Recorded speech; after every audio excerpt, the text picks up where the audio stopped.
Okay, last two runners. Greet ko lang lahat ng mga kasamang trainers. Kasama ni classmate Ruchi Ladjana at kay Boss Hubert Leong at Ding Tuason and Jimmy. Happy racing sa inyo. Okay, with only two runners, we'll turn you over now to our race caller for race number 8. Walang iba, kundi si Denden. Aksyon agad! Sambahon! Thank you. Once again, Speedy Maki Maceda. Last two runners, King of Reality and Pasenciosa. King of Reality, only 1 entry now, number 6, Pasenciosa.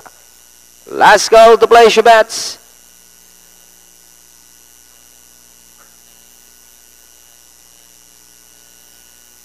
Pasenciosa. Now moving forward to stone number 6.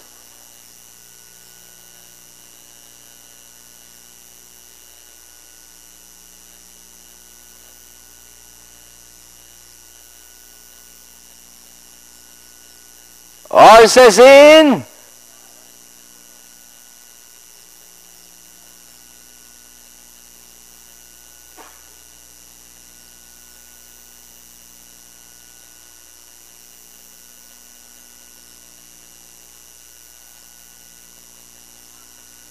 Horses out, we have King of Reality, best to begin, Pasenciosa, Headline Chaser, Snake Queen, Pasaporte, and Chevron is racing in last. We have King of Reality by Abaralenga, and in second, Pasenciosa, Headline Chaser in third.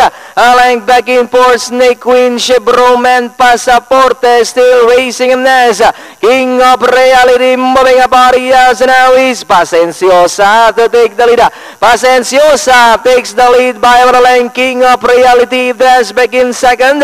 Headline Chaser in third. Alongside is Snake Queen. And a long way back to Chevron and Pasaporte. Pasenciosa still in front by Abralang. Headline Chaser is Snake Queen. Is outside third. King of Reality. Three runners batting out for the lead. Is Snake Queen running on the outside. Headline Chaser is running by the lead. Pasenciosa in third. Chevron now in fourth. King of Reality. As they come to the last 150 is Snake Queen by Olenga. Headline Chaser is running by the second. But it's still Snake Queen followed by Headline Chaser Chevron. Entering the finish line, it's number 3, Snake Queen. Headline Chaser Chevron, then comes Pasenciosa. King of Reality, Pasaporte. Yes, it's the top choice, number 3, Snake Queen, crossing the wire first.